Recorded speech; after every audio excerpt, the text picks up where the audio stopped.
A number of years ago, the Central Bank of the United States, the Federal Reserve, produced a document entitled Modern Money Mechanics. This publication detailed the institutionalized practice of money creation as utilized by the Federal Reserve and the web of global commercial banks it supports. On the opening page, the document states its objective. The purpose of this booklet is to describe the basic process of money creation in a fractional reserve banking system. It then proceeds to describe this fractional reserve process through various banking terminology, a translation of which goes something like this. The United States government decides it needs some money, so it calls up the Federal Reserve and requests, say, $10 billion. The Fed replies, saying, sure, we'll buy $10 billion in government bonds from you.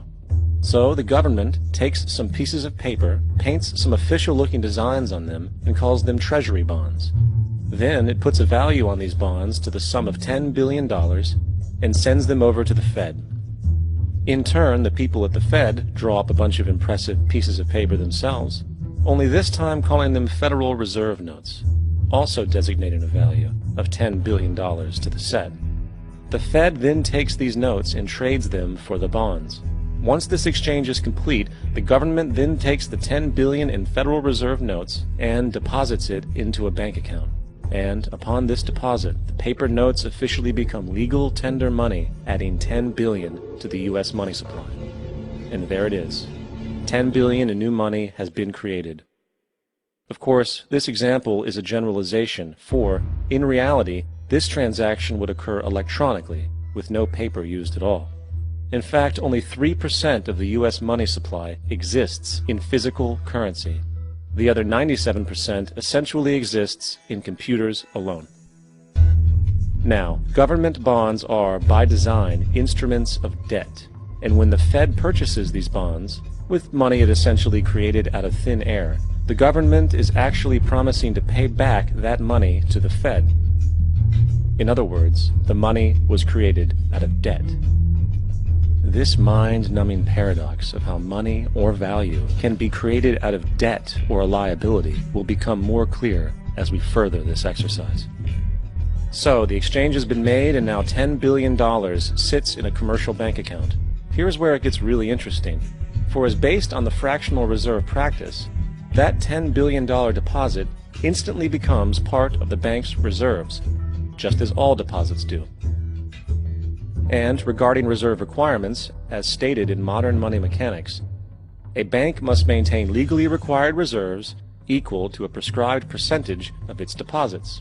It then quantifies this by stating, under current regulations, the reserve requirement against most transaction accounts is 10%. This means that with a $10 billion deposit, 10% or $1 billion is held as the required reserve, while the other $9 billion is considered an excessive reserve and can be used as the basis for new loans. Now, it is logical to assume that this $9 billion is literally coming out of the existing $10 billion deposit. However, this is actually not the case. What really happens is that the $9 billion is simply created out of thin air on top of the existing $10 billion deposit. This is how the money supply is expanded. As stated in Modern Money Mechanics, of course they, the banks, do not really pay out loans from the money they receive as deposits. If they did this, no additional money would be created. What they do when they make loans is to accept promissory notes, loan contracts, in exchange for credits, money, to the borrower's transaction accounts. In other words, the $9 billion can be created out of nothing simply because there is a demand for such a loan and that there is a $10 billion deposit to satisfy the reserve requirements. Now, let's assume that somebody walks into this bank and borrows the newly available $9 billion. They will then most likely take that money and deposit it into their own bank account. The process then repeats, for that deposit becomes part of the bank's reserves. 10% is isolated, and in turn 90% of the $9 billion, or $8.1 billion, is now available as newly created money for more loans. And of course, that 8.1 can be loaned out and redeposited, creating an additional 7.2 billion to 6.5 billion to 5.9 billion, etc. This deposit money creation loan cycle can technically go on to infinity. The average mathematical result is that about $90 billion can be created on top of the original $10 billion. In other words, for every deposit that ever occurs in the banking system, about 9 times that amount can be created out of thin air. Money jitters? Ask the obliging Bank of America for a jar of soothing instant money, M-O-N-E-Y, in the form of a convenient personal loan. So, now that we understand how money is created by this fractional reserve banking system, a logical yet elusive question might come to mind. What is actually giving this newly created money value? The answer? The money that already exists. The new money essentially steals value from the existing money supply. For the total pool of money is being increased irrespective to demand for goods and services. And as supply and demand finds equilibrium, prices rise, diminishing the purchasing power of each individual dollar.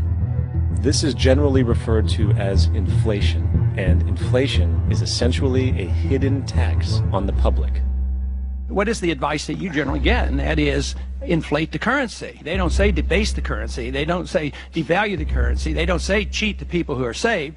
They say lower the interest rates. The real deception is when we distort the value of money, when we create money out of thin air. We have no savings, yet there's so-called capital.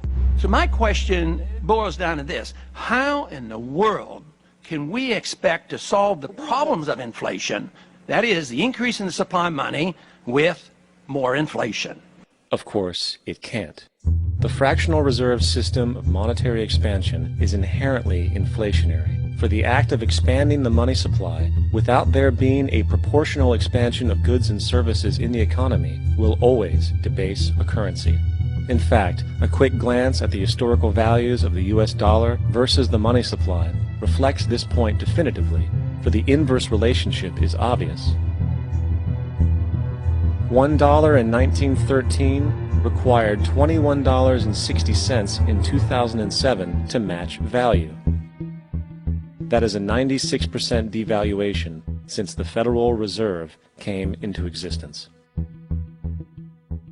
Now, if this reality of inherent and perpetual inflation seems absurd and economically self-defeating, hold that thought, for absurdity is an understatement in regard to how our financial system really operates. For in our financial system, money is debt. And debt is money. Here is a chart of the U.S. money supply from 1950 to 2006. Here is a chart of the U.S. national debt for the same period. How interesting it is that the trends are virtually the same. For the more money there is, the more debt there is. The more debt there is, the more money there is. To put it a different way, every single dollar in your wallet is owed to somebody by somebody. For remember, the only way the money can come into existence is from loans. Therefore, if everyone in the country were able to pay off all debts, including the government, there would not be $1 in circulation.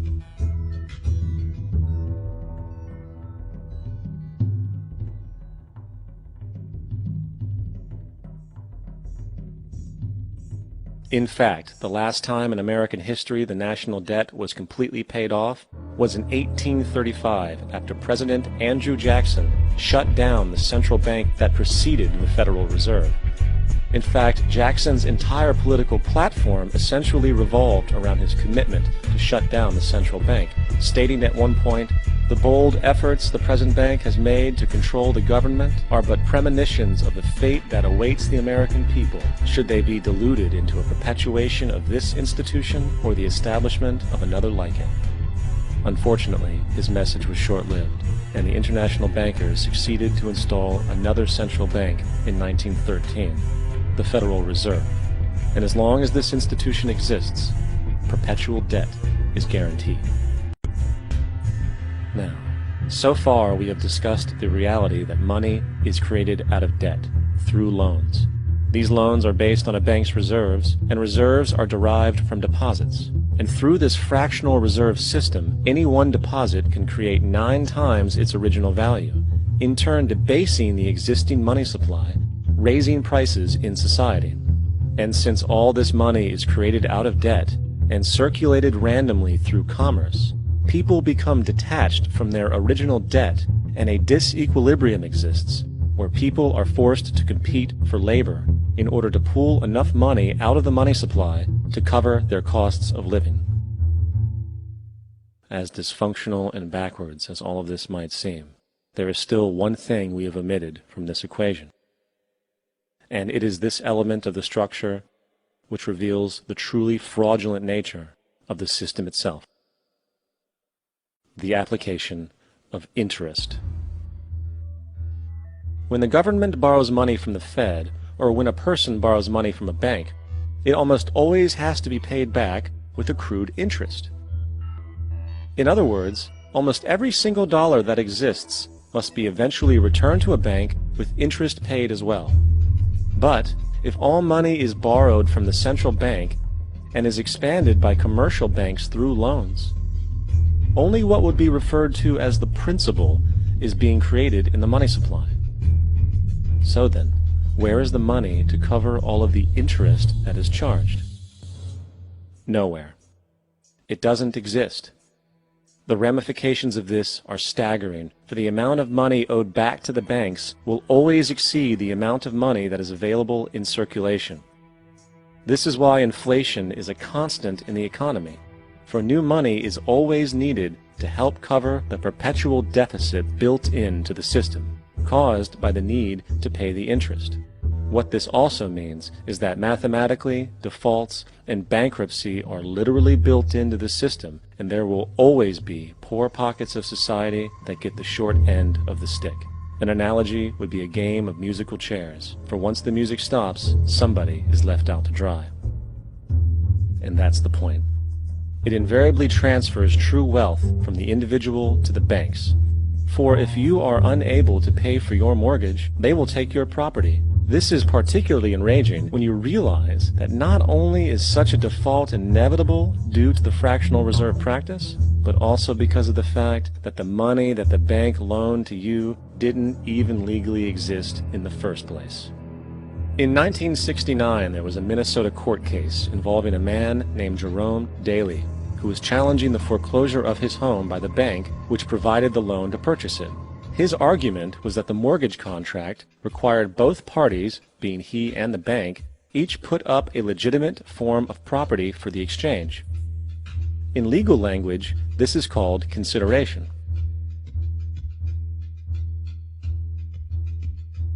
Mr. Daly explained that the money was, in fact, not the property of the bank, for it was created out of nothing as soon as the loan agreement was signed. Remember what modern money mechanics stated about loans? What they do when they make loans is to accept promissory notes in exchange for credits. Reserves are unchanged by the loan transactions, but deposit credits constitute new additions to the total deposits of the banking system. In other words, the money doesn't come out of their existing assets.